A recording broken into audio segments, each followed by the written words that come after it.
¿Aló? Buen día, Lick. Sí, se lo oigo. Gracias, buen día. Bueno, vamos a continuar con la temática de la materia. Bueno, en la anterior clase entonces hemos visto una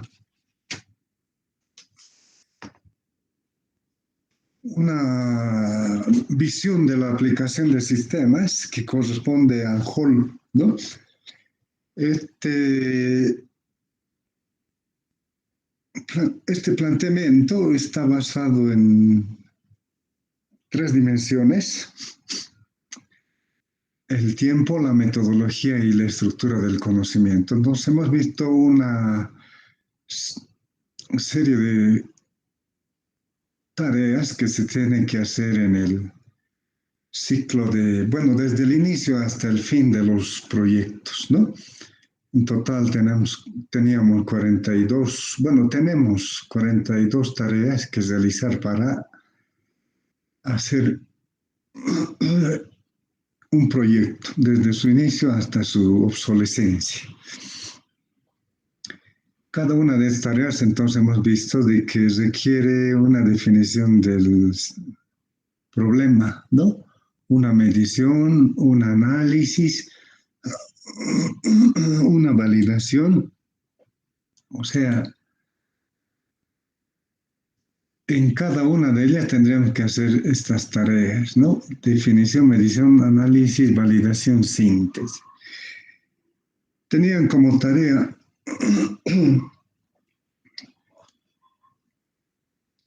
un ejercicio en el que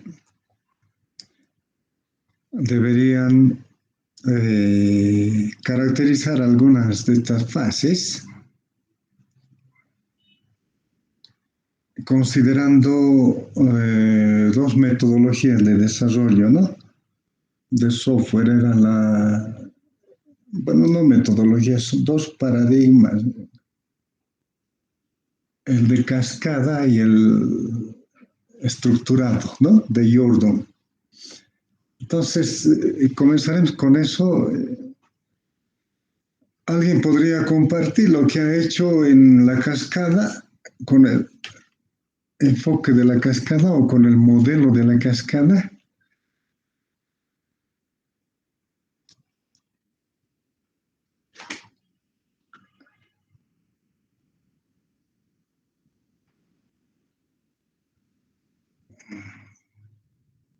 ¿Nadie?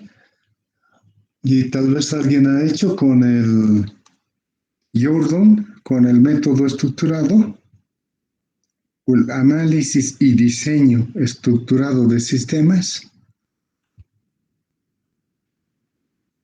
¿Nadie? Perdón, licenciado. Sí, dime. Según lo que noté esa vez, la tarea era describir las fases del modelo cascada y del modelo estructurado, pero no había una tarea práctica. ¿No había qué dices? Es que era averiguar y describir las fases, pero Sí. no había una tarea práctica. Ya, pero ¿puedes comentarnos tu visión de la cascada y de Jordan? Ok. A ver, checaré un poquito mis apuntes. El modelo de la cascada es el en el que la mayoría de los métodos tradicionales se basan. Tiene principales 5 fases propuestas por Royce. El análisis, donde se realiza la planificación y la especificación de los requisitos. El diseño, donde se realiza la especificación y diseño del sistema. Implementación, programación y pruebas unitarias. Verificación, integración de sistemas, prueba de sistemas y de integración. Y por último, el mantenimiento, donde se hace la entrega y el mantenimiento del sistema y se busca su mejora. modelo estructurado, tenemos que era una metodología que fue producida para una agencia central de informática y telecomunicaciones del Reino Unido. Tiene etapas. Su etapa 0 es el estudio de la viabilidad, es ver si el proyecto es técnicamente posible, si se puede financiar y si va a tener un impacto social. Ya. La etapa 1 sería la investigación de la situación actual. El analista aprende la terminología de la empresa y lo que los usuarios van a hacer con el sistema y cómo lo van a hacer. La etapa 2 es opciones del sistema de negocios, donde se mide el grado de la automatización y el límite entre el sistema y los usuarios. La etapa 3 son los requisitos de especificación, donde se tiene el catálogo de datos actualizados de los usuarios y de los requisitos. También algunas especificaciones de los procedimientos que se quieren. Etapa 4, opciones de sistema técnicas. Aquí ya se empieza a construir el software y analizar el costo de la implementación y la dotación de personal que se necesita. Ya. Etapa 5, diseño lógico, que sería la estructura lógica del programa. Y por último, etapa 6, donde ya se implementa el diseño físico.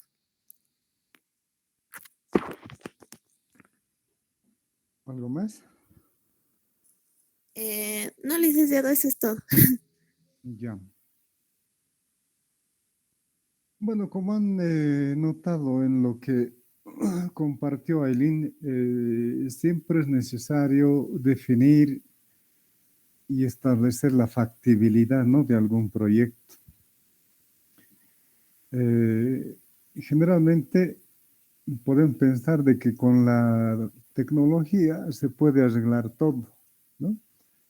Pero ese tipo de perspectiva, diremos, en muchos casos lleva a configurar algún sistema muy complejo y finalmente no resuelve el problema, ¿no? Entonces, lo recomendable siempre es establecer, diremos, o definir el sistema y establecer la factibilidad de desarrollarlo. O sea, y por factibilidad no tenemos que entender solamente de que se puede hacer, ¿no? Sino se puede hacer, pero ese desarrollo, diremos, tiene que ser, en primer lugar, eficiente, tiene que adaptarse a los requerimientos del usuario, tiene que responder a la dinámica, en todo caso, que está apoyando. Porque, a ver, tenemos nosotros, por ejemplo, una formación, diremos, un programa de formación de la carrera de informática en las provincias. Entonces, por ejemplo, la primera idea sería hacer unos cursos virtuales, ¿no? Pero en algunos lugares no llega la señal, por ejemplo, de internet o no tienen. Entonces, evidente, es factible, pero en el lugar donde se está utilizando no hay ese recurso. Entonces, ¿de qué sirve implementar un proyecto, diremos, de formación vía tecnología, diremos? Ya, entonces es complicado. En algunos primeros años, por ejemplo, igual el problema era de energía, ¿no? Energía eléctrica, porque en muchos lugares tienen, diremos, energía eléctrica, pero que es generada por algún generador o es habilitada en determinados horarios. Entonces, lo de factibilidad siempre va en ese sentido, no es de que podemos hacerlo. Yo conozco las últimas técnicas o la última tecnología, no, no es así. A ese nivel no, no la fiabilidad no, nada que ver con eso. La factibilidad entonces tiene que ver con las posibilidades y las circunstancias en las cuales se tiene que desarrollar el proyecto.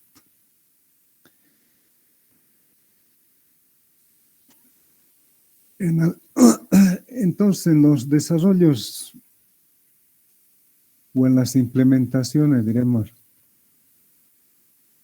de determinado tipo de solución, entonces, la variable más importante es las necesidades del usuario, ¿no?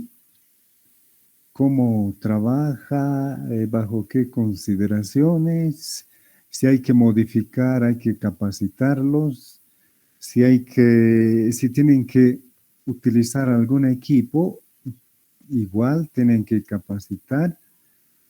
Y la idea en general es de que se ajusten a los cambios, ¿no?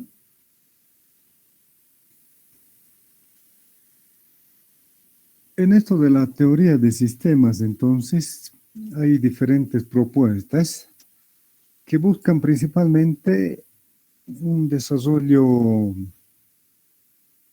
diremos, integral para la solución de algún tipo de problema. Esa es la característica. Bueno, y el método o el planteamiento de Hall que estamos viendo un poco abunda en muchos detalles y podría parecernos excesivos, dada la tendencia actual de que tenemos que hacerlo todo de manera rápida, ¿no? Entonces, evidente. Usted, por ejemplo, muchos de ustedes deben estar muy experimentados con los nuevos métodos. Por ejemplo, programación extrema, diremos. A ver, ¿alguno de ustedes tal vez ha desarrollado algún producto con alguna metodología así moderna? ¿Podría compartir su experiencia con el modelo de Hall en este caso o con lo que compartía Aileen, ¿no? Con el estructurado y el de cascada? ¿Alguien podría compartir esa experiencia? Bueno, no necesariamente podrían haber hecho un producto para alguna empresa, ¿no? Sino que podrían tal vez haber hecho un proyecto en la universidad o algún ejercicio en alguna materia, ¿no? ¿Qué dicen?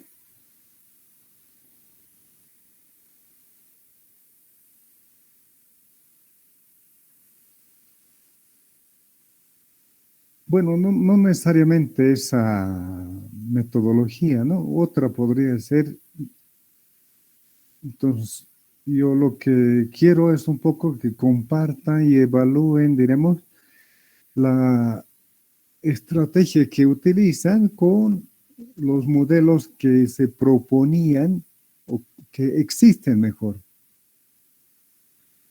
y que se utilizaba con preferencia en algunas épocas.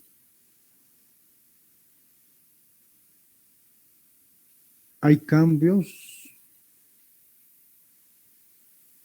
porque con la tarea ya deben tener una referencia y pueden hacer una comparación, ¿no? Entonces decir, por ejemplo, bueno, no ha cambiado o ha cambiado drásticamente.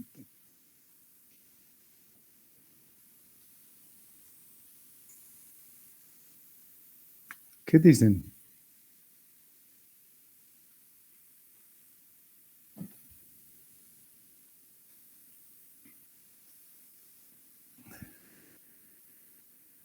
Bueno, debe ser por lo que es viernes, ya están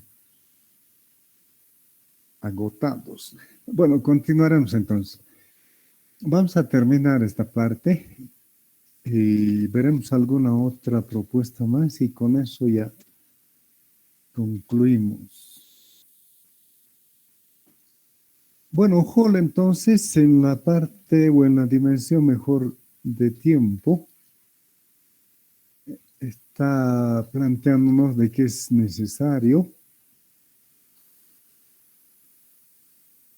invertir un determinado tiempo para definir problema, para medir el sistema, para analizar el sistema, para validar, para hacer una síntesis y finalmente hacer una toma de decisiones. Todas las tareas. Planeación del programa, por ejemplo, es una tarea de escritorio, digamos. Ya tienen que sentarse y dedicar un tiempo para preparar todo. ¿Qué se va a hacer en el programa? Por ejemplo, el programa puede ser, yo tengo que hacer un proyecto de desarrollo de software, entonces mi programa es organizar un equipo de desarrollo. Después, ¿cómo voy a organizar? Un grupo de analistas, un grupo de programadores, un técnico, diremos, que apoye algunas tareas necesarias para comunicar equipos, etcétera, ¿no? O para habilitar algún tipo de dispositivo. Ya, ese grupo, diremos, respondería a lo que se quiere hacer en este caso, el desarrollo de un sistema, ¿no? Luego tendré que ver qué magnitud tiene ese sistema. Entonces, si la magnitud es relativamente grande, entonces tendré que comparar con la cantidad o con el número de recursos humanos que tengo y ver si voy a necesitar más o menos, ¿no? Entonces, en base a eso tengo que definir. Luego, tengo que hacer un análisis del sistema general. Para ello tendré que revisar la documentación del sistema, bueno, digamos, del sistema, diríamos, porque ya hemos identificado, diríamos, las partes, los elementos que van a constituir, etcétera. Entonces hay que ver quiénes, por ejemplo, generan información, qué salidas tiene el sistema, con quiénes se comparte, cómo se controla o cómo debería controlarse, qué formato se utiliza, etcétera, etcétera, ¿no? Validación, entonces, ¿cómo puedo establecer de que el sistema realmente resuelve la situación? ¿Ya cómo voy a respaldar toda esa tarea, digamos? Finalmente puedo describir todo el sistema que estoy organizando, o sea, el equipo 1 se va a dedicar digamos, al subsistema 1, el otro equipo al subsistema 2, y en algún momento vamos a unir los dos equipos y se va a consolidar el proyecto o todo el desarrollo, digamos, ¿no? Esa es la planeación en todo caso, todo en el escritorio. La síntesis entonces es una especie de evaluación de la planeación, ¿no? Y tomamos una decisión. ¿Está todo completo? Sí. Pasamos al siguiente. Planeación del proyecto. ¿Con qué vamos a comenzar? Módulo 1, módulo 2, subsistema 1, subsistema 2, o usuarios de tipo 1, tipo 2, etcétera, ¿no? Y lo mismo. Y lo mismo hasta la puesta en servicio. Entonces, la puesta en servicio implica igual.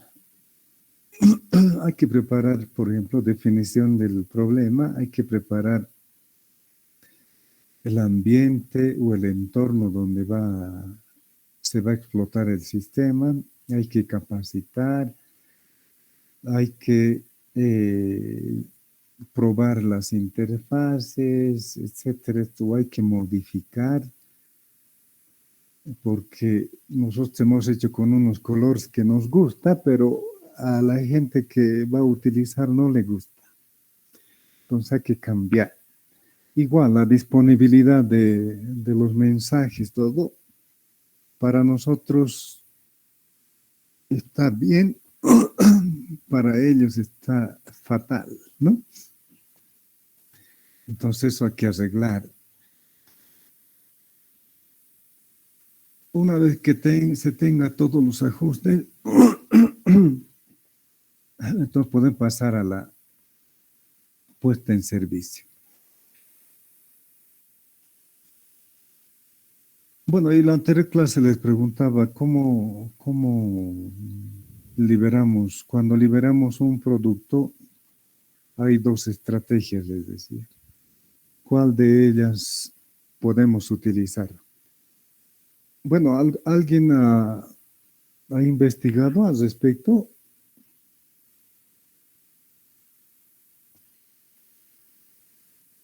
¿Nadie? Bueno, hay dos alternativas, ¿no? Bueno, habría más de dos alternativas, pero hay dos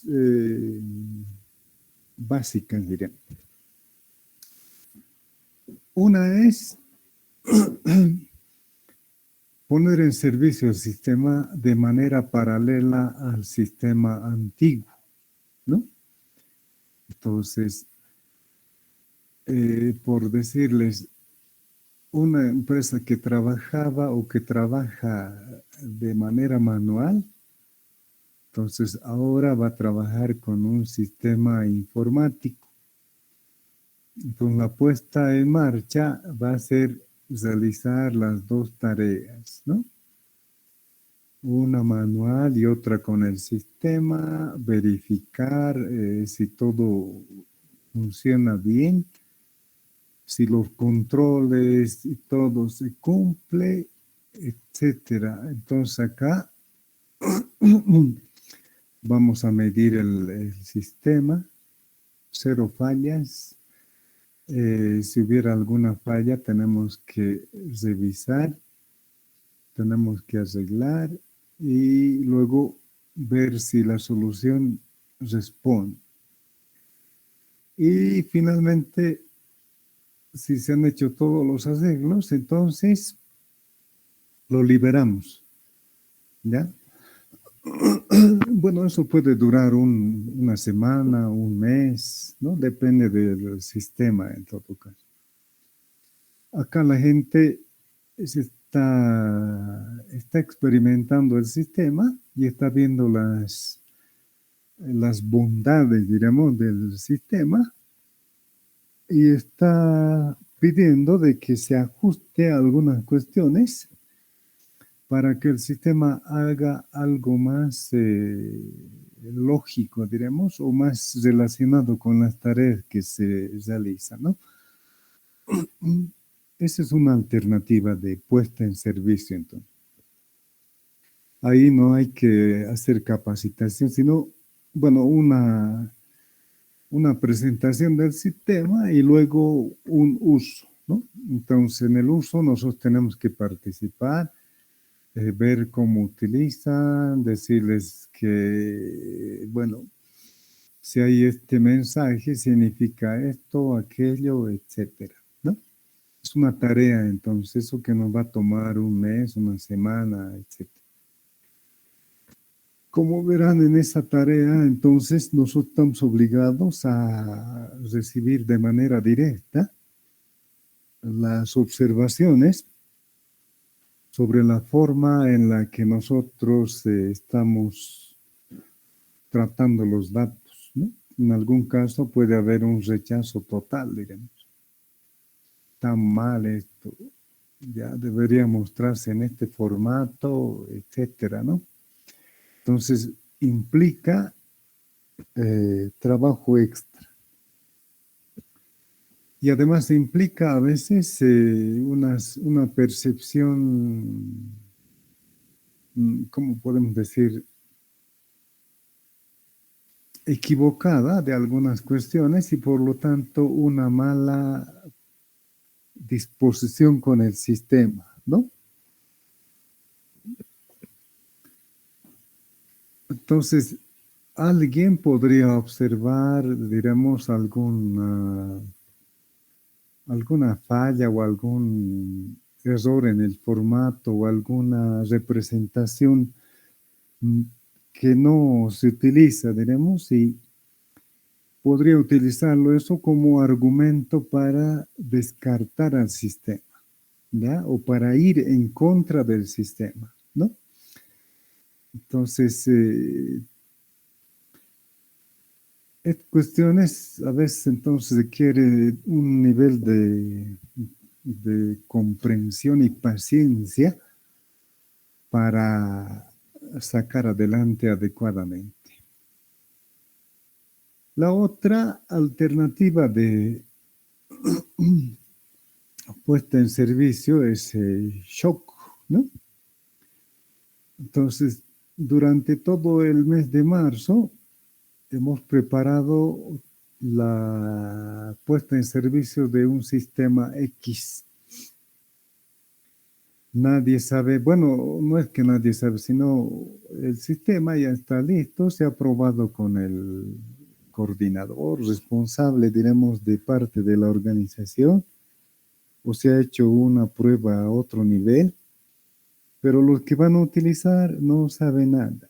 Entonces, el lunes ingresan y hay un instructivo de que a partir de la fecha tienen que trabajar con el sistema. Ya, entonces directamente entran a utilizar el sistema. Ellos utilizan el sistema en función de lo que ya se les ha capacitado, etcétera. Y comienzan a trabajar. Entonces ahí no hay seguimiento. O hay un seguimiento, pero no, diremos, en línea, sino un seguimiento general, ¿no? No pormenorizado, un seguimiento general nomás, para saber, por ejemplo, a mediodía de lunes se puede preguntar alguna novedad, nada, entonces ya. A final del día hay alguna novedad, digamos, se podría trabajar en eso. Y durante toda la semana, diremos, solo una o dos novedades se arregla y fin, nos olvidamos del sistema. Esas son las dos alternativas, por shock y el otro de manera paralela. Entonces, en cada uno hay una capacitación, pero a diferente nivel, ¿no? A diferente nivel. En el primero, entonces, una capacitación y una experimentación, etcétera, etcétera. En el segundo, una capacitación general y luego una interacción directa con el sistema.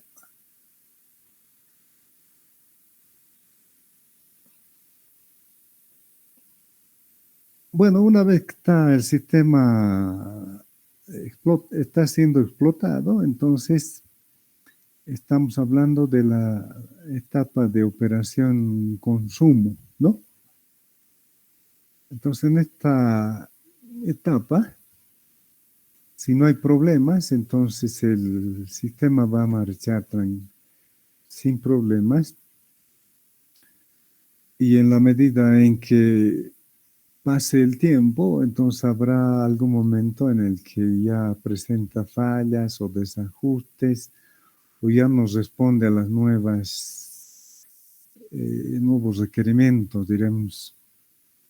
Y por lo tanto hay que tomar una decisión. Entonces lo primero puede ser, en esta etapa de definición del problema, entonces hay que ver si conviene mejorar, conviene desarrollar un sistema nuevo o conviene comprar o utilizar algún software que el amigo o la empresa X utiliza, diremos, ¿no? Ese es el problema, definición del problema. Entonces, acá el problema es si desarrollamos, ¿cuánto tiempo nos va a tomar? ¿Con qué tecnología se va a hacer? Etcétera, etcétera, ¿no? Entonces tendrán que reunirse ahí con algún profesional, diremos, que está dedicado a esto, un informático, y establecer en qué tiempo se puede hacer, etcétera. Si van a utilizar algún software ya que está utilizando alguien, entonces el problema es evaluar ese software para ver si responde a lo que estamos buscando. Si responde, la decisión podría ser botar el sistema antiguo y conseguir la otra versión. Entonces, eso también todo un trabajo, ¿no? Entonces hay que medir, hay que analizar, hay que validar, hay que hacer síntesis, etc. Si se va a alquilar, diremos, algún software, igual. O sea, el retiro es una tarea, ¿no? No es algo, diremos, que se realiza así sin considerar, porque cada desarrollo tiene un impacto en en la organización, ¿no? Y en el sistema, diremos, que representa la organización.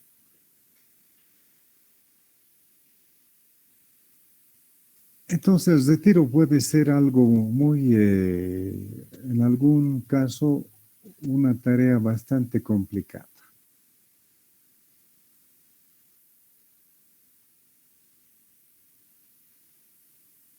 Por ejemplo, estamos nosotros de alguna manera ya un poco, bueno, no diremos acostumbrados, pero estamos ya de alguna manera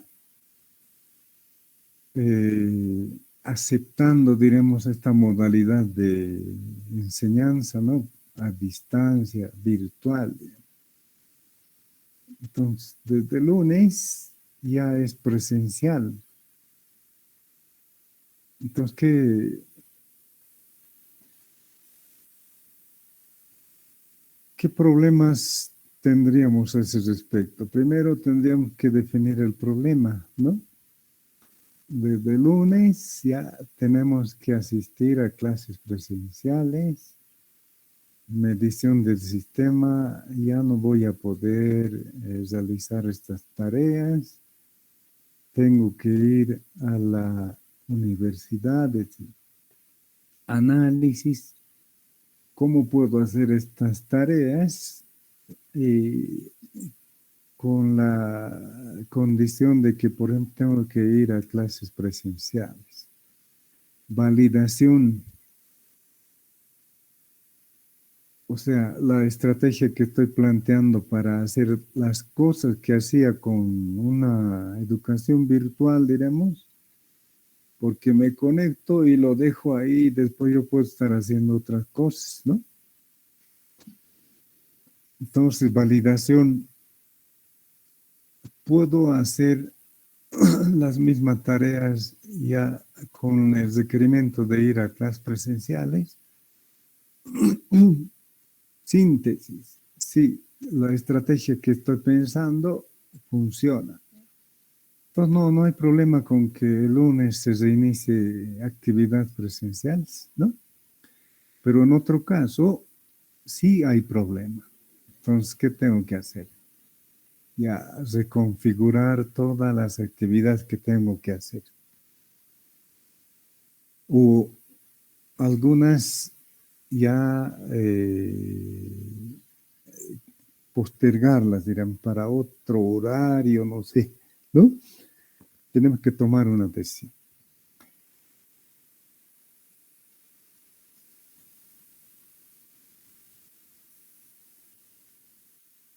La segunda dimensión, entonces, en los sistemas es la metodología.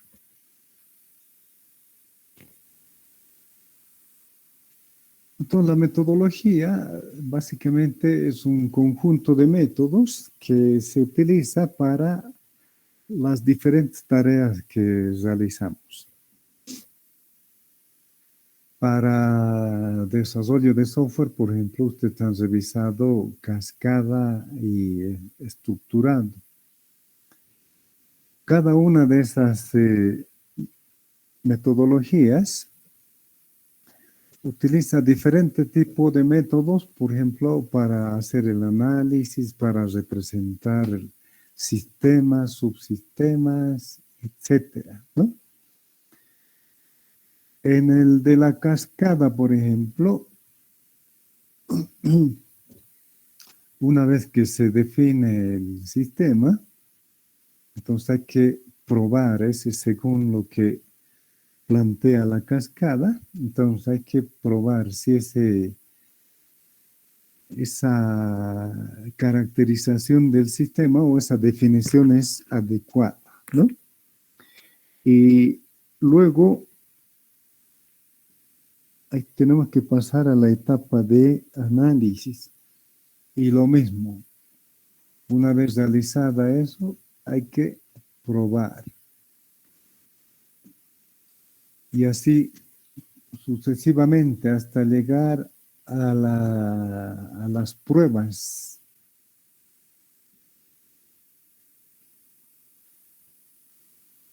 A las pruebas o en este caso a la implantación o liberación del sistema, digamos. Y también eso tenemos que someter a una prueba, ¿no? Y como acabamos de mencionar, tenemos dos alternativas. Entonces, cada metodología tiene una serie de métodos para, bueno, no diremos que tiene, sino que para las diferentes metodologías se han ido planteando una serie de métodos. Por ejemplo, para analizar problemas, tenemos una alternativa. Por ejemplo, por aquí lo tenía, a ver. ¿Dónde está?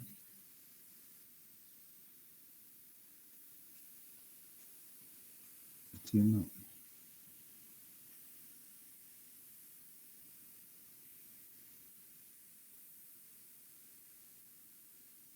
Por ejemplo, a ver, voy a utilizar yo este documento, a ver.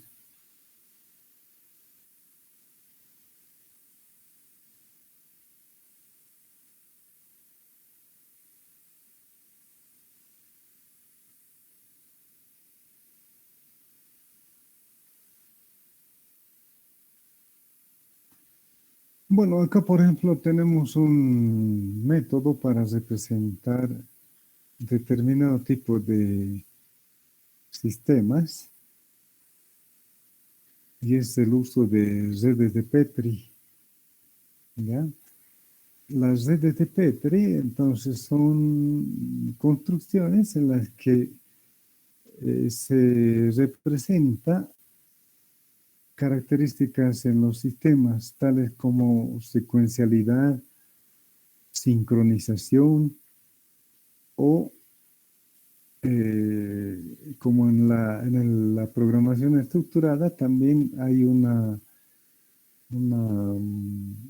estructura, diremos, en la que se puede ir por alguna de las alternativas, ¿no? En este caso, por ejemplo, podría ser, viendo este gráfico, optar por la alternativa T1 o T2, ¿ya? Si se opta por la T1, entonces hay una secuencia de tareas que se hace y de todas maneras en este último punto, o sea, en la parte de abajo, ahí donde estoy resaltando, entonces no se puede continuar la tarea porque esto indica de que necesariamente tiene que completarse T2. Entonces, por alguna situación, T1 se ha ejecutado primero y luego está obligado a ejecutarse T2. Cuando se tengan los dos resultados, entonces se sigue el flujo que está marcando la flecha y se repite, ¿ya? Se repite. Entonces, en esta representación, por ejemplo,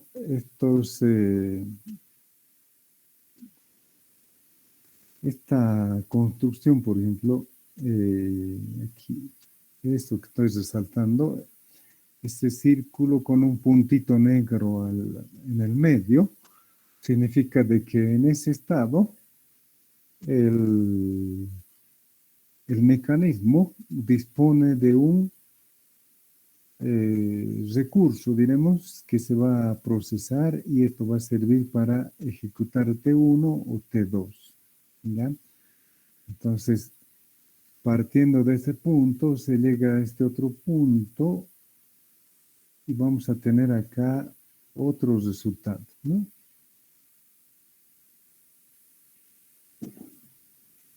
Entonces, este método, por ejemplo, permite representar la sincronización o la ejecución simultánea de tareas. Y esto sirve para hacer simulación, ¿no? Entonces, este es un método orientado a sistemas discretos, a modelar sistemas discretos o a diseñar en todo caso sistemas discretos para la simulación.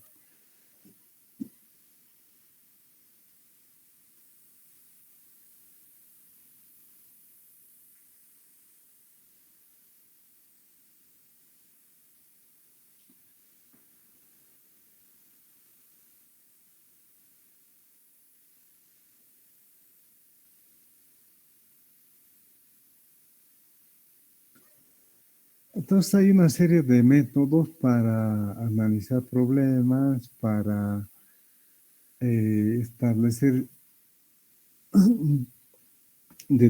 o para representar mejor determinado tipo de características en los problemas. Por ejemplo, recorridos de árbol, tenemos una serie de métodos, el branch and bound, backtracking, el hill climbing, ¿no? Entonces, todos esos métodos justamente nos permiten para analizar o realizar algún tipo de procesamiento de datos sobre, bueno, en una representación de esos datos en términos de lo que es un árbol, ¿no? Entonces podemos hacer búsquedas, etcétera.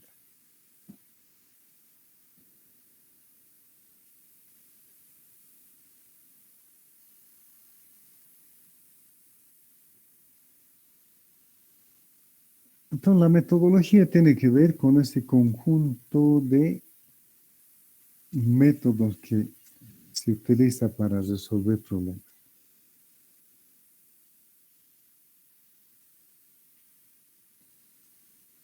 Metodología.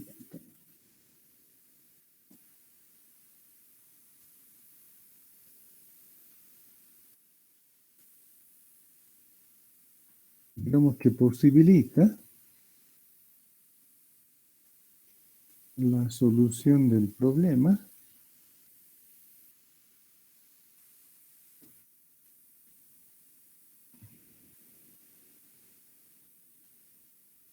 en base al uso de diferentes tipos de métodos.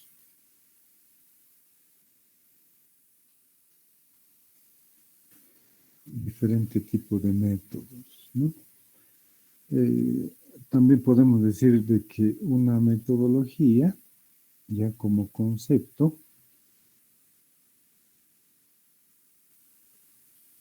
es un conjunto de pasos o una serie de pasos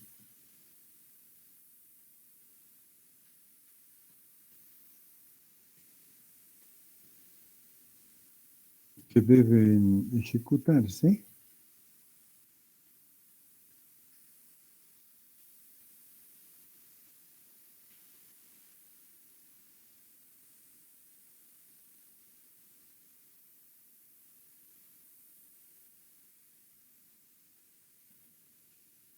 en las fases de desarrollo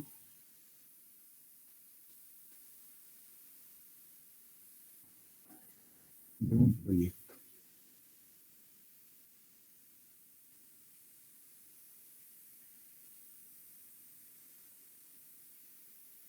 Como concepto, entonces, es un conjunto de pasos, ¿no?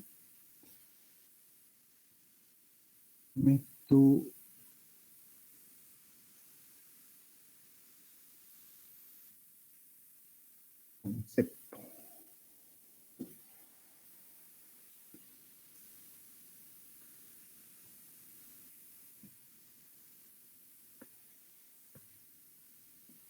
Entonces, cuando hablamos de una metodología, por ejemplo, alguien domina, diremos, la metodología programación extrema, diremos, que es una serie de referencias acerca de cómo debería desarrollarse un producto software, ¿no? Es una visión, diremos, en la que la idea inicial o la idea básica es de que el desarrollo debe tomar el menor tiempo posible, ¿no? Directamente se va a la implementación. Ya, ahora, ¿qué método puedo utilizar yo para aplicar esa metodología? Entonces no me dice, ¿no? ¿Qué método de programación, por ejemplo? Entonces, ahí ya tenemos una tarea en la que nosotros tenemos que decidir.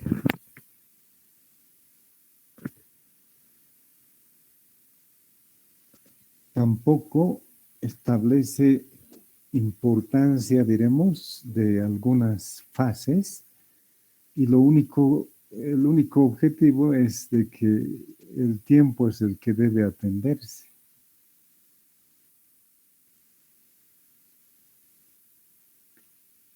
Ahora, en la gestión de proyectos, por ejemplo, algo que en la actualidad se experimenta es de que todos hablan de sprints, de Scrum, ¿no?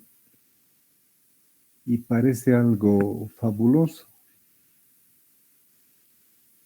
Y que algunos ya lo consideran como una metodología para el desarrollo, ¿no? Pero es para la gestión del proyecto. Bueno, hay algunas referencias, creo que un poco más lo analizan desde el punto de vista del desarrollo propiamente, ¿no?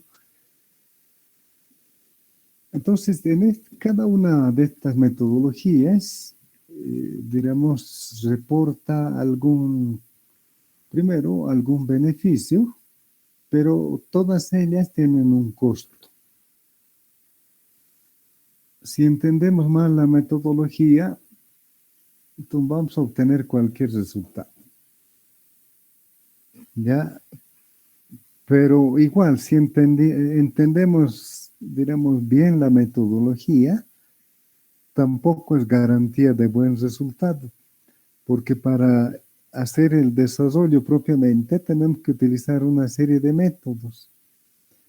Entonces, podría ser de que utilicemos un método con alguna metodología que no tiene, diremos, mucha importancia, ¿no? Dentro de cuando se está aplicando. Entonces ahí vienen las cuestiones. No hay recetas en todo caso para resolver problemas. Sí hay una serie de criterios, hay serie de experiencias que podrían servirnos para poder avanzar y hacer algún tipo de proyecto. En la actualidad, por ejemplo, bueno, no en la actualidad, en algún momento, por ejemplo, el término de ingeniería inversa era algo, diremos, mágico en el sentido de que daba la idea de que podemos armar y desarmar a determinado tipo de productos, ¿no? Entonces, ese término, por ejemplo, va con lo que ya habíamos visto, el know-how, el know-why, etc.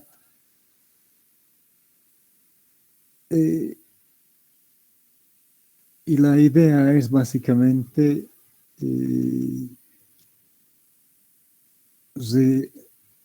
recomponer, podemos decir, un determinado producto, ¿no? A partir de una estrategia de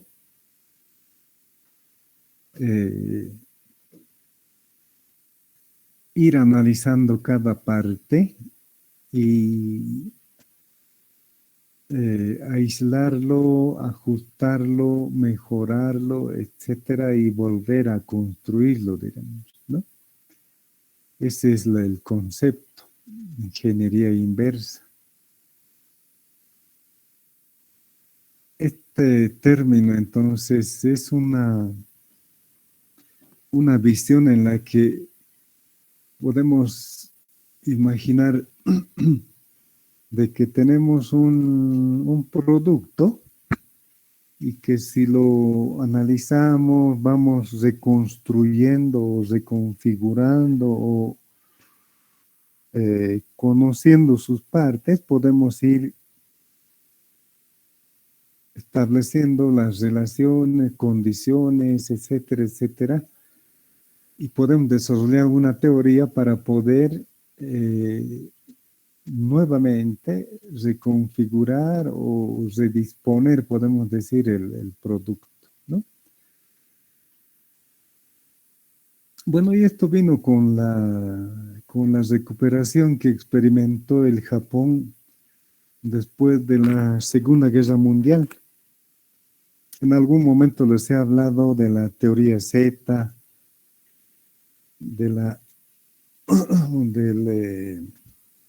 del TQM, del HIT, ¿no?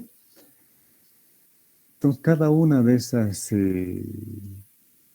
estrategias de producción o métodos de producción han ido aportando una serie de experiencias que se ha llevado a diferentes campos. Y esto de la ingeniería inversa está en la recuperación del Japón. Y en algún momento Japón era el foco de atención de todo el mundo, porque después de haber sufrido, digamos,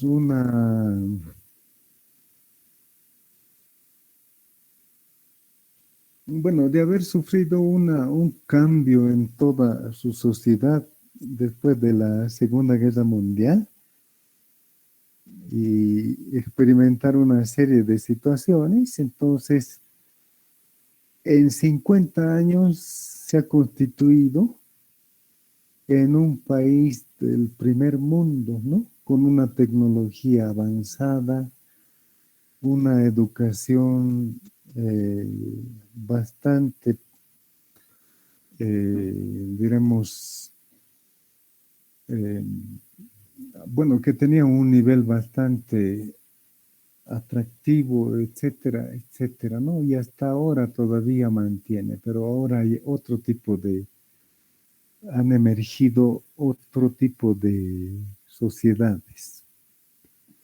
Pero Japón ha sido el que ha impulsado el uso de esta cuestión, ¿no? De la ingeniería inversa.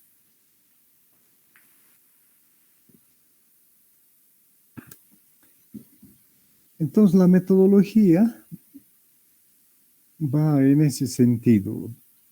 O sea, en este conjunto de pasos, entonces, generalmente tenemos que utilizar algún método. Y estos métodos generalmente pueden servir o pueden directamente crear nosotros conflictos. El TQM, por ejemplo, en un ciclo de producción, ha contribuido a mejorar la calidad de los diferentes productos. Ahora, por ejemplo, por decirles, me instalan un rollo de plancha, vamos a poner, o de metal,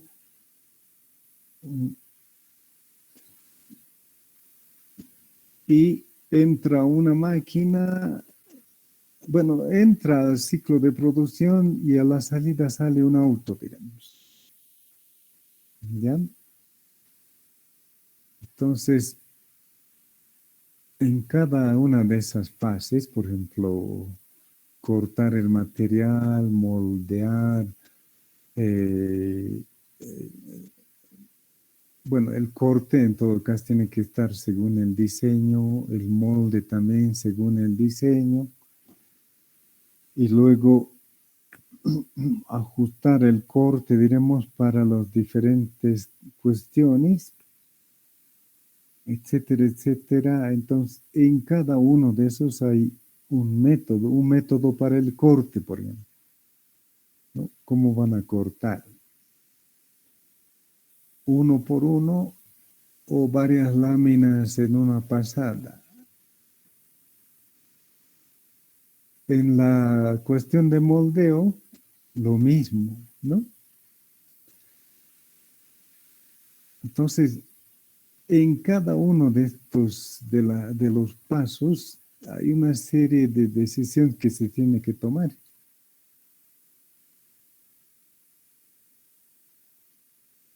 Y cada método, diremos, que utilicemos va a tener un impacto en todo el ciclo de producción.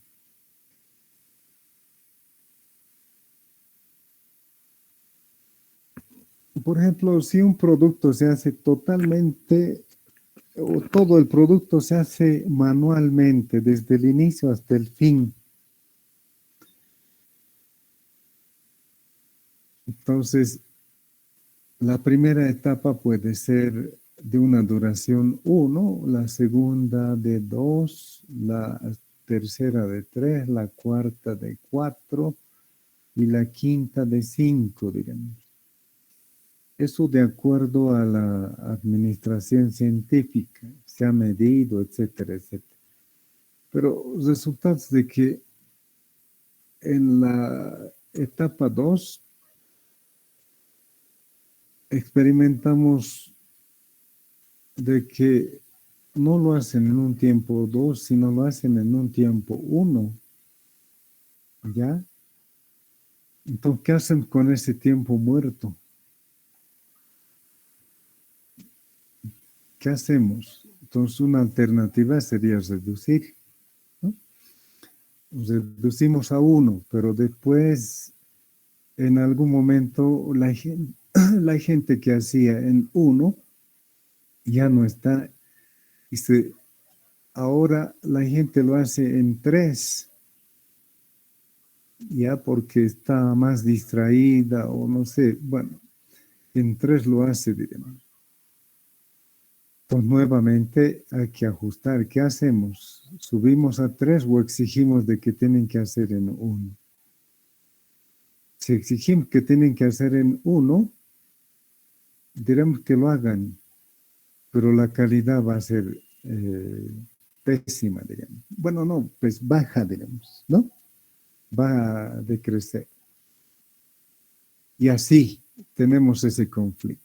Entonces, ¿cómo podemos hacer todo el ciclo de producción verificando la calidad en cada paso?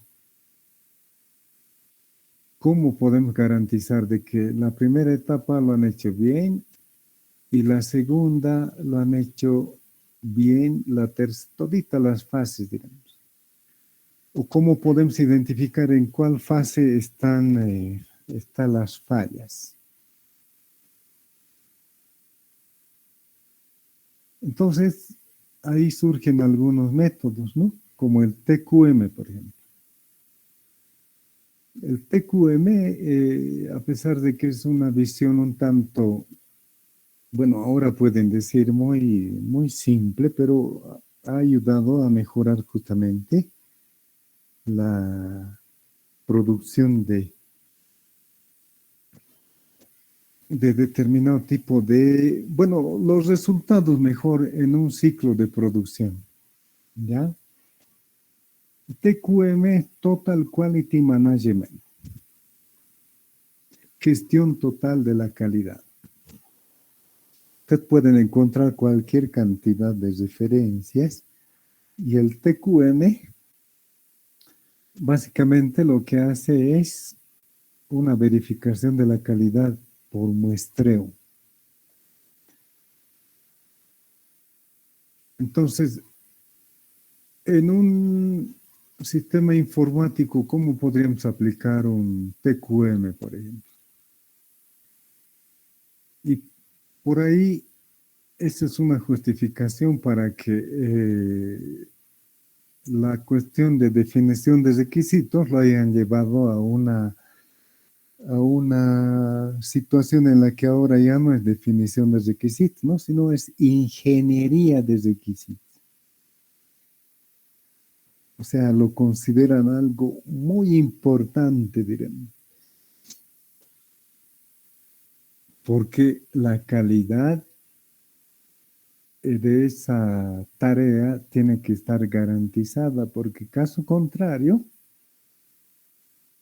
están desarrollando cualquier cosa. Bueno, no cualquier cosa, sino un producto o un desarrollo que no se ajusta mucho a las características del problema, ¿no? La visión entonces de calidad puede cambiar dependiendo del tipo de producto. Entonces, para un software informático o para un sistema informático, entonces la definición de requisitos es importante. Luego, el desarrollo, ¿qué calidad tendría que tener? O sea, ya escribir los programas. ¿Cuál sería la calidad? A ver, ¿ustedes pueden opinar algo al respecto?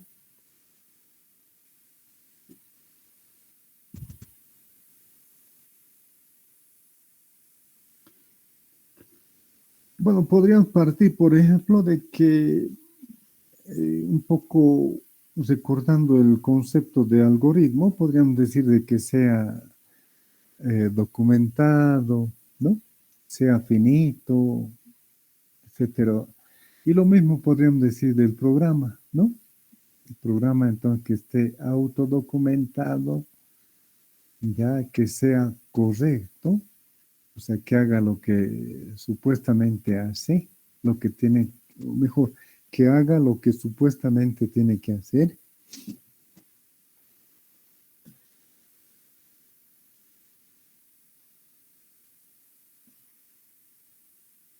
Y, por ejemplo, si lo estamos haciendo por partes, entonces tiene que poder integrarse fácilmente con otros componentes, ¿no? Y si es un desarrollo general, diremos, entonces que se ajuste a algunos estándares ya establecidos. Con eso podríamos decir de que nuestro programa tiene un nivel de calidad X.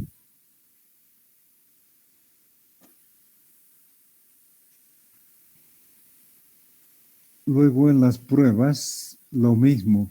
Tendrían que tener algunos criterios de calidad.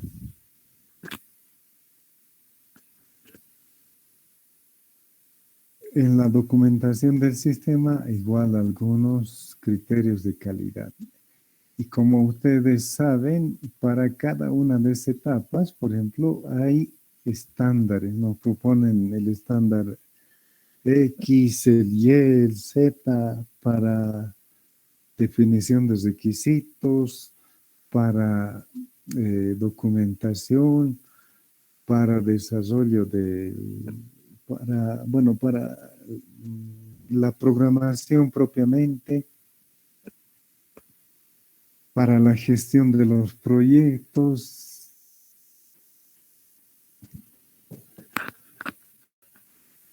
para el manejo de las versiones, etcétera, etcétera, ¿no? Para el desarrollo, para la explotación, todo. Alguien, diremos, ha experimentado algún proceso y lo plantea como estándar, ¿no? Porque cree que es el mejor, diremos. Y podemos estar nosotros intentando implementar un estándar considerando de que realmente vale la pena, diríamos, ese tipo de esfuerzo y ese tipo de inversión para garantizar este conjunto de pasos que se realiza para implementar algún proyecto, ¿no? Alguna parte del proyecto puede ser.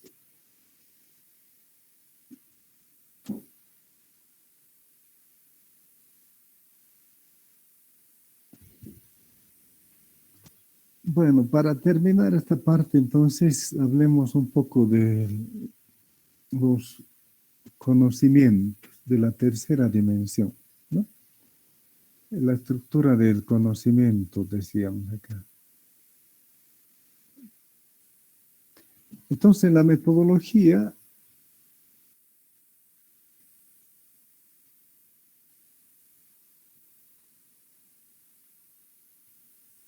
hay una serie de métodos y combinaciones que pueden darse para utilizarlos en el desarrollo de algún proyecto. Bueno, según Hall, en la tercera dimensión, en la estructura del conocimiento, establece que el conjunto de conocimientos en las diferentes disciplinas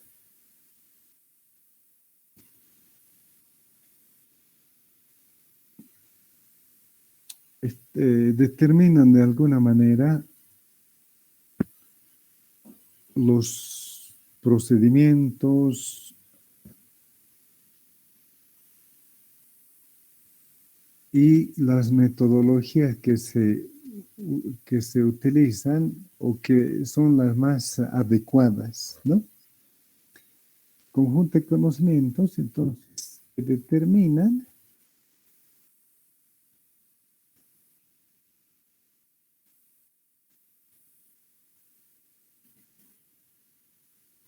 los procedimientos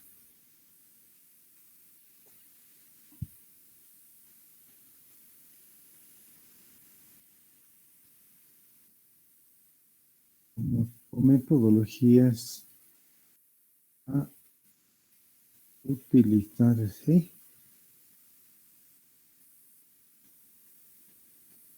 en la solución de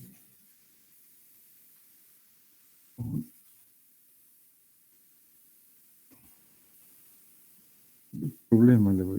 acá, ¿sí? En todo caso, proyecto acá.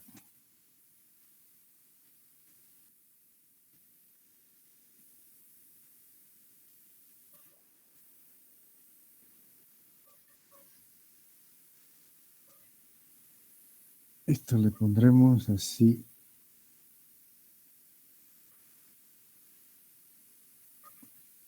Así. Metodología, procedimientos, metodologías. Oh.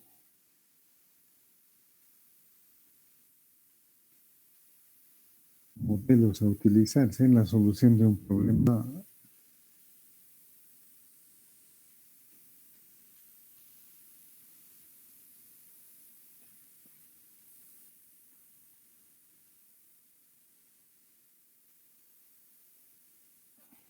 Una situación, problema, ¿no? Ese término estamos manejando. Entonces, de acuerdo a Hall, por ejemplo, cada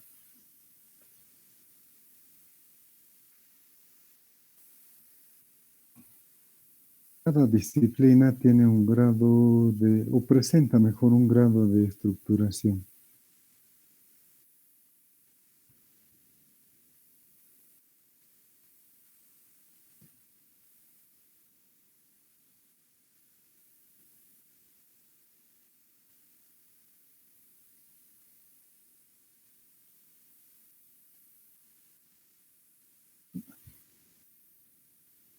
Las disciplinas.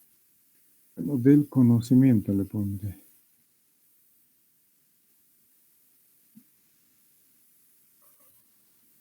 Ciencia.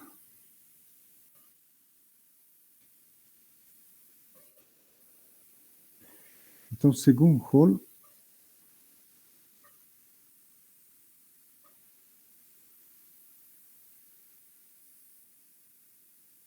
tiene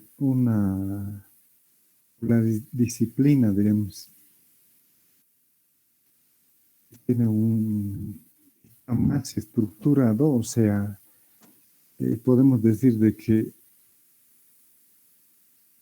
los métodos o metodologías para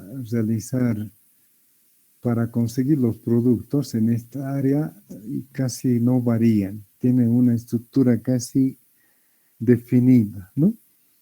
Por ejemplo, para construir un edificio, entonces hay una metodología, un conjunto de métodos que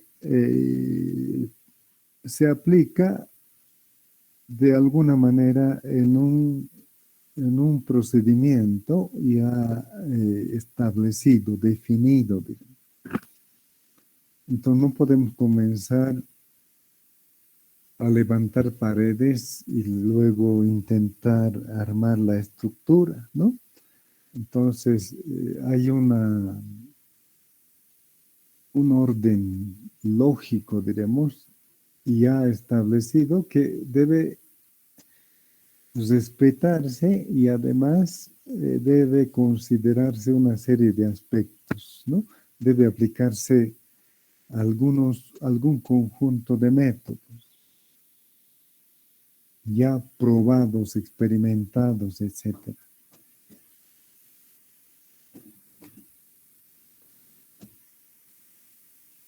Entonces, el que tiene mayor grado de estructuración, diremos, y en el que los métodos casi no varían o los procedimientos no varían, entonces es la ingeniería. Entonces ahí podemos decir de que podemos aplicar una receta y cualquiera puede aplicar la receta para construir algo, ¿no? Porque ya está determinado. El producto va a ser una construcción, digamos, de algún producto. Bueno, podemos suponer, por ejemplo, la producción de chips, ¿no? Entonces, lo primero que tendrían que hacer es definir el diseño de ese producto. ¿Qué es lo que va a hacer? ¿Cuándo lo va a hacer? ¿Por qué lo va a hacer? ¿Para qué lo va a hacer? ¿Dónde lo va a hacer? ¿Cuándo lo va a hacer? Y el momento en el cual lo va a hacer, ¿no?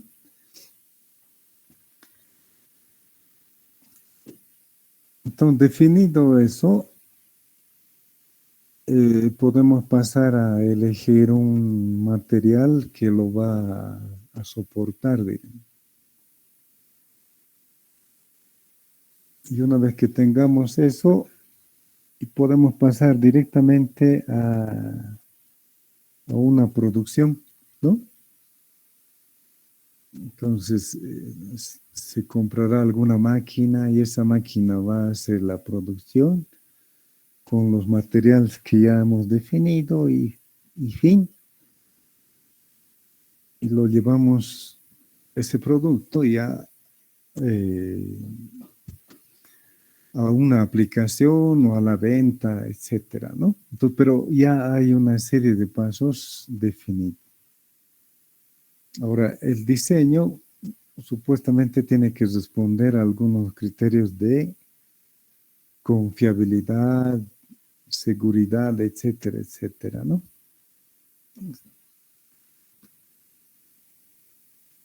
Lo demás ya sería básicamente ese, entre comillas, vamos a decir, imprimir, ¿no?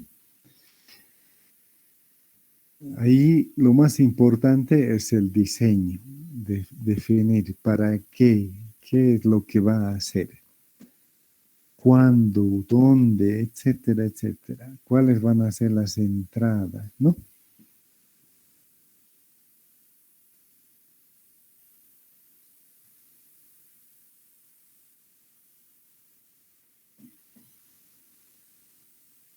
La segunda área de conocimiento entonces es la medicina.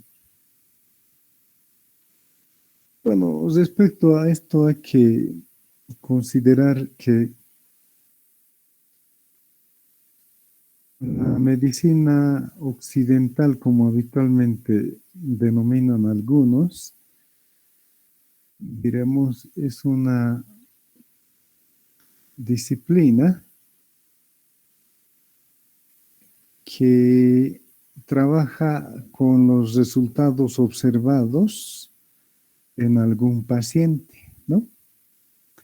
Entonces, generalmente, desde el punto de vista de otras concepciones de lo que es la salud, entonces, la medicina occidental no es sinónimo de salud, ¿no?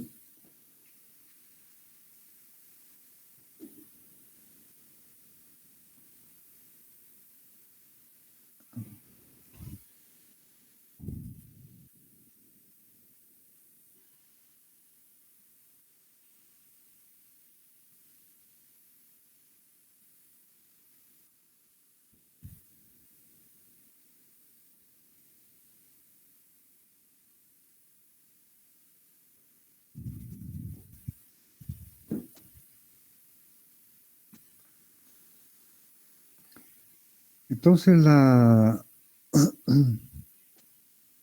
medicina es una... Ah, aquí nomás.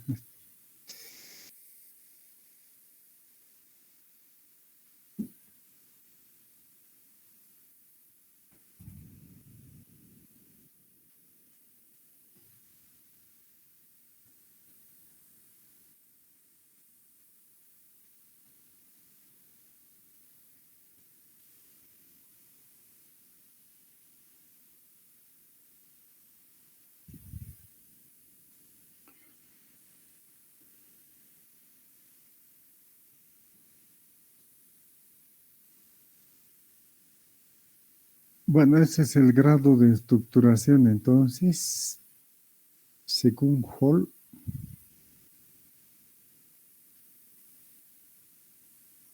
Bueno, es una línea media. Entonces, las ciencias sociales son las que, diremos, tiene una estructura en los conocimientos que, bueno, justamente nos representa o no da la posibilidad, ¿no? de configurar un método que se ajuste a cualquier problema. ¿Ya? Entonces, menos estructural. La administración, como verán, o como mejor observarán, igual es un nivel de estructuración igual relativamente bajo.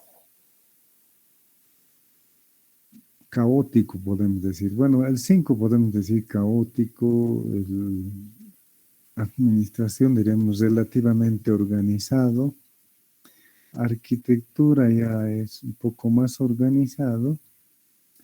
Medicina mejor, mejor organizado. Y finalmente ingeniería, ¿no? Y lo que hablábamos, en las ciencias sociales tenemos problemas blandos o problemas complejos. Y en este tipo de problemas hay un nivel de participación o una variable, diremos, crítica, que es la variable social, ¿no? En la administración igual, a pesar de que hay la administración científica, etcétera, pero el hombre no es una máquina, ¿no? Se cansa, se aburre, se distrae, etcétera, y hay una serie de errores humanos, digamos. La arquitectura igual, ¿no? Es relativamente estructurada y lo que significa de que hay algunos métodos, por ejemplo, que permiten definir lo que es, por decir, una disposición o una organización con algún nivel de estética, diremos, ¿no? O con algún nivel de funcionalidad adecuada. La arquitectura tienen unos métodos, por ejemplo, si vivimos en lugares cálidos, tenemos que construir orientado al sur, ¿ya? Orientado al sur.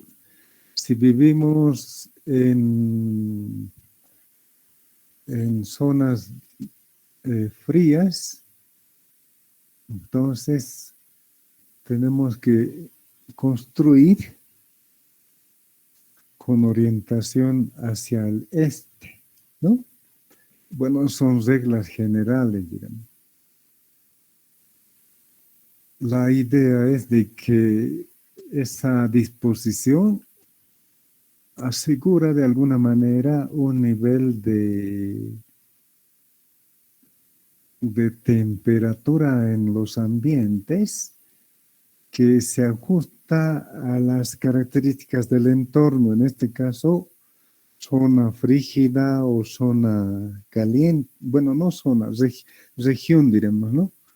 Regiones críticas, digo, regiones cálidas o regiones frías, diremos. Esas son reglas generales, digamos. Ya, ahora, evidente, el arquitecto en algún momento le puede dar más prioridad a la estructura, digamos, o a la cuestión estética y se olvida de esa regla, digamos. Entonces tenemos una casa muy bonita, etcétera, pero que no está ajustada al entorno. Y acá, por ejemplo, en la arquitectura ha cobrado importancia el estudio de construcciones antiguas en donde se ha establecido de que hay una proporción en las dimensiones que tiene cada una de esas construcciones, ¿no? Y en algún punto, por ejemplo, o en algún momento, diremos, de ese análisis, de esos desarrollos, se ha descubierto lo que en la actualidad se llama la proporción áurea, ¿no? Entonces, la proporción áurea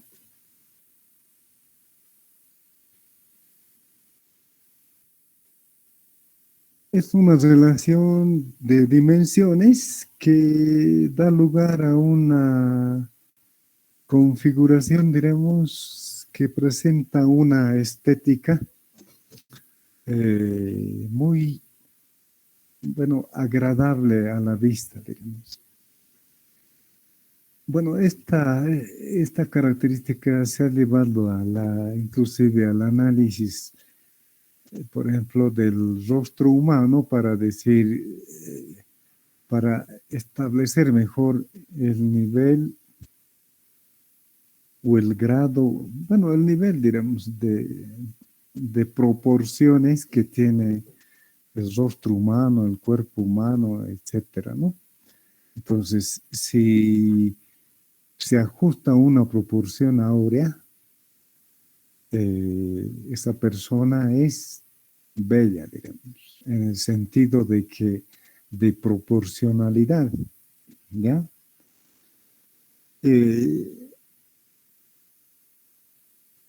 Bueno, no recuerdo algunos detalles, pero por ejemplo, en alguna revista hace años salió de que ustedes la deben conocer, esta actriz, Julia Roberts, por ejemplo. Ella encajaba en estos patrones de la proporción áurea, ¿no? Bueno, o sea, este concepto entonces ha tenido un impacto y nosotros de alguna manera estamos relacionados con esta proporción porque los que tienen, por ejemplo, una cuenta de ahorro o, por ejemplo, tienen una tarjeta de débito, crédito, etcétera, o incluso una tarjeta así de presentación. Entonces pueden ver de que esos diseños han respondido a una proporción en la que el largo tiene un tamaño y el ancho también tiene otro tamaño, pero que resulta de una proporción justamente constante, diremos, que da lugar a un constante. Bueno, y me estoy olvidando, la serie de Fibonacci, por ejemplo, nos establece el valor de la proporción áurea, ¿no? Entonces, para la siguiente clase, a ver, determinen de qué valor estoy hablando de esa proporción áurea, ya en términos numéricos. Entonces, ustedes conocen la serie de Fibonacci, y lo único que tienen que hacer es dividir un número de la serie entre el número anterior y van a ver de que hay una constante. Bueno, con eso termino esta parte, ¿ya? Entonces, el grado de estructuración tiene que ver con ¿cómo podemos decir? Con la coherencia de la metodología, ¿no? Entonces, cuando la disciplina es bien estructurada, entonces esa metodología evidente nos va a llevar a conseguir un resultado ya, diremos, de alguna manera previsto como adecuado para la situación problema. Entonces, en la ingeniería aplicamos una metodología y conseguimos un producto que va a ser un edificio, etcétera, etcétera, ¿no? En la medicina, entonces, considerando determinado tipo de dolencias, diremos, ya los médicos se aprenden un procedimiento para tratar, ¿no? O para reajustar, podemos decir, o para mitigar también ese tipo de salidas, ¿no? Estoy hablando en términos de sistemas, por si acaso. La arquitectura, entonces, que básicamente es una disciplina que se encarga de establecer la disposición de un conjunto de elementos y la comunicación, diremos. Entonces, la arquitectura principalmente está caracterizada por algunos estilos, algunas reglas generales, etcétera, ¿no? Entonces, la arquitectura y la ingeniería, por ejemplo, si hablamos de edificios, la arquitectura irá por la cuestión de disposición de ambientes, comunicaciones, áreas de salida, de reuniones, áreas de auxiliares, etcétera, etcétera. Y la ingeniería irá por la construcción de estructuras, ¿no? Con esas características. Entonces, si la arquitectura establece un techo curvo, por decirles, un domo, entonces la ingeniería tendrá que ver qué método va a usar para realizar esa tarea, ¿no?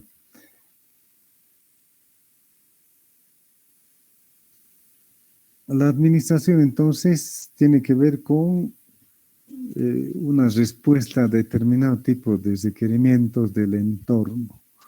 Entonces, generalmente tiene que ver con la gestión de recursos, personas, presupuestos, cronogramas,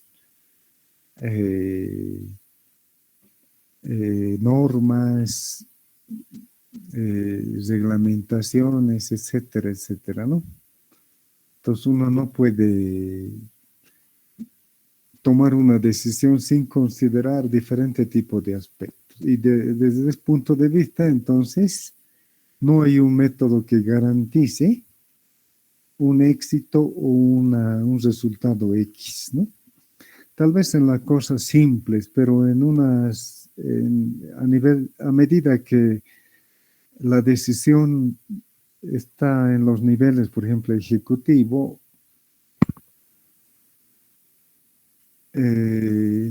los resultados son más inciertos. ¿Ya? Es como una participación en lo que habitualmente se ha denominado la teoría de juegos, ¿no? Entonces, en la teoría de juegos hay unos participantes y hay un objetivo. Entonces, cada participante realiza alguna acción y consigue un determinado resultado.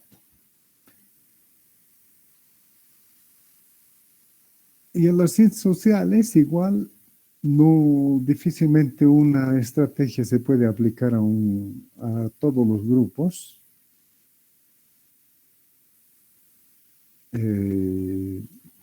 Para algunos, alguna estrategia es exitosa, para otros no. Entonces, es más complicado. Entonces, podemos decir de que los que resuelven problemas más complejos son los de la categoría 5, ¿no? Y los más simples, ingeniería, medicina, arquitectura, administración, en ese orden. Pero en estructura de conocimientos, entonces, ingeniería es la más estructurada, luego medicina, arquitectura, administración.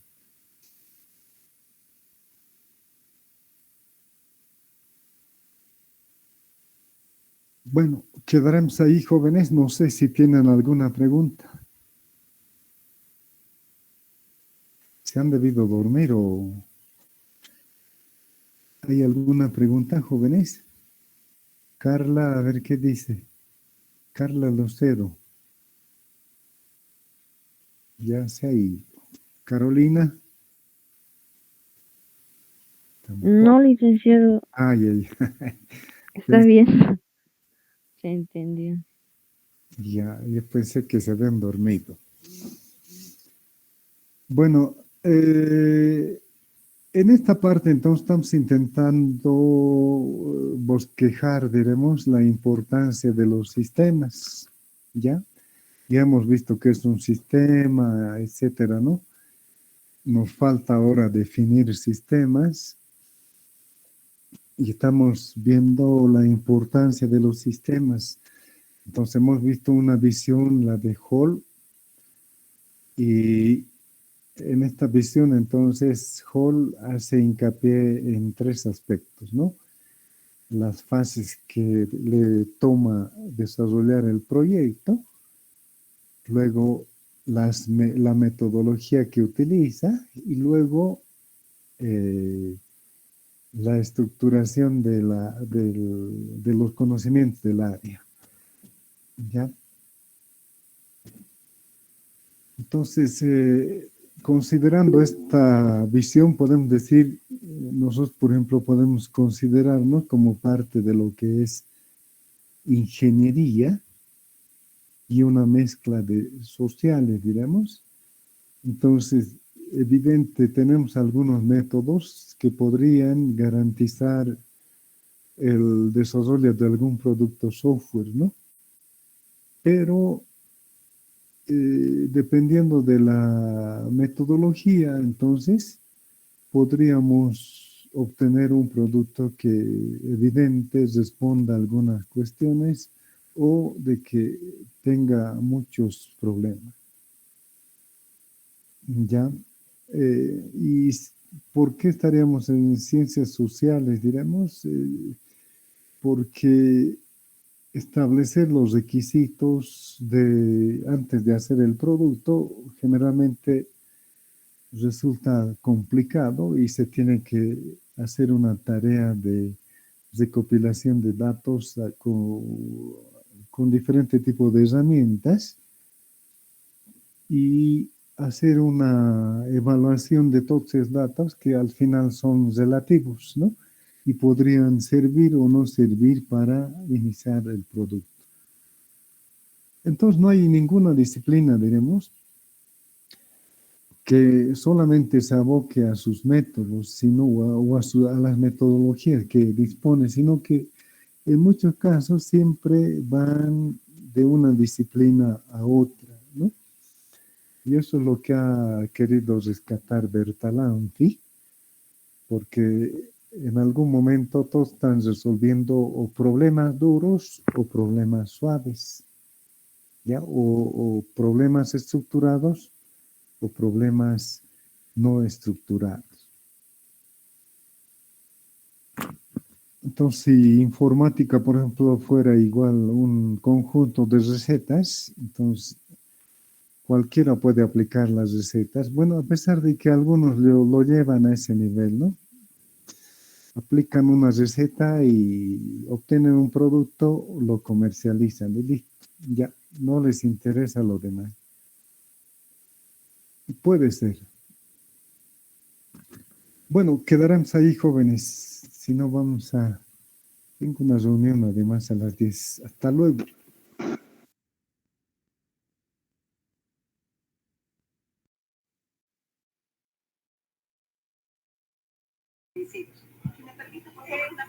Sí, claro.